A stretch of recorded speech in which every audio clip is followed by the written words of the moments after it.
Hey fam, it's PJ here and welcome back to Another Day PJ. If you're new here, make sure you go and click that subscribe button and give this video a big thumbs up. Because in today's video, I'll be taking you around Ho Chi Minh City in Vietnam. But I've got someone else with me who'd like to do today's intro. Hi, welcome to PJ channel.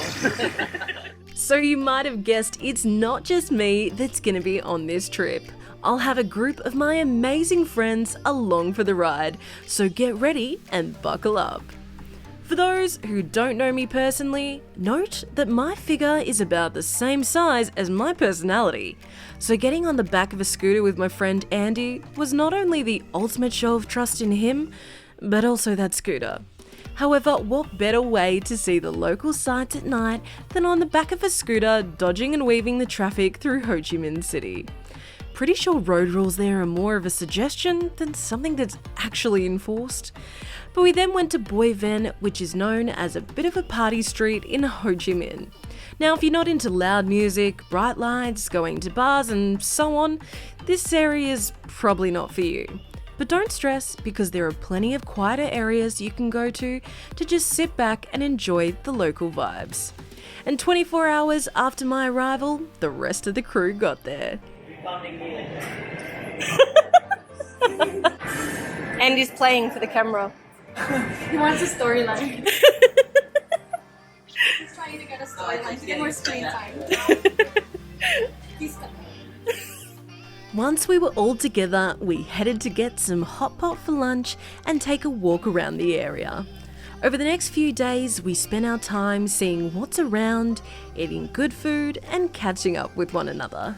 Side note, I think we went to Korean barbecue more times in Vietnam than we did in Korea. We may have an addiction. Also, I just realised I should probably introduce the others. So first up, my little bros. This is Andy. And next we have Young B, then my soul sister B, and my cute little Leo Andra. But things took an unexpected turn when the world came to an abrupt halt as the announcement of COVID-19 was made and countries started moving into lockdowns. But we were all together after so long and we weren't going to miss out on celebrating our friend's birthday. It's Pipey's birthday! Wait. Happy birthday to you! Yay! Woo! Cute! Yeah! With the ball of tattoo too. Wait. My bed. Yeah, it's very neat, it's colorful, but also I'll fucking stab a bit. Just a few days later, we would begin our lockdown in Ho Chi Minh, which went a little something like this. Why are you doing that? Come here, Andy. No. Come here. Come on. The fucking... Oh, Andy. PJ!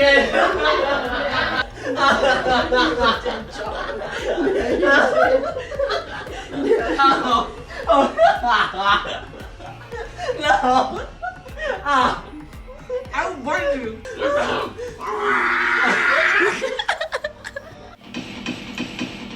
Mommy.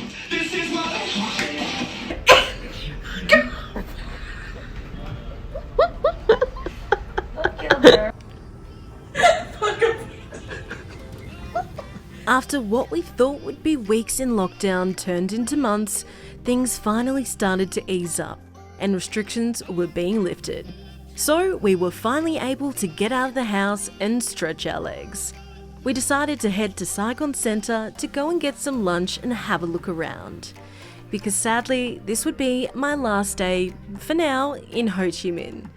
Because I needed to head home after months of not being able to get a flight, I had finally managed to get one through the Australian Embassy. I didn't know when I'd get another chance to go home, so I had to take it while it was there. And this wasn't a farewell, but rather, I'll see you soon.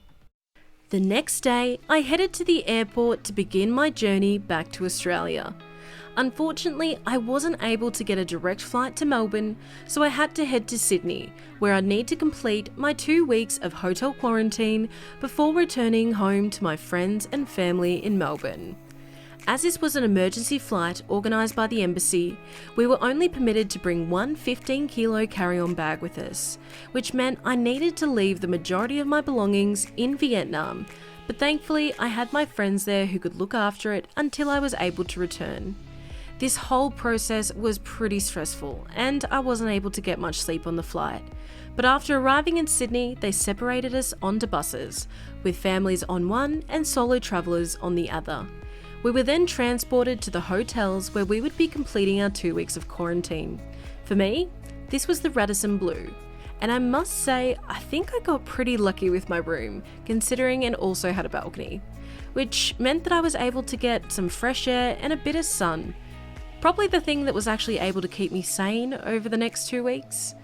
But the days did drag out, and it was hard finding new ways to kill the time. After all, there's only so much TV you can watch. I'd watch in the corridor to see if the staff were walking by and if the meals were being dropped off. And I have to say, most of the meals were pretty good, but you could also get Uber Eats if you wanted to.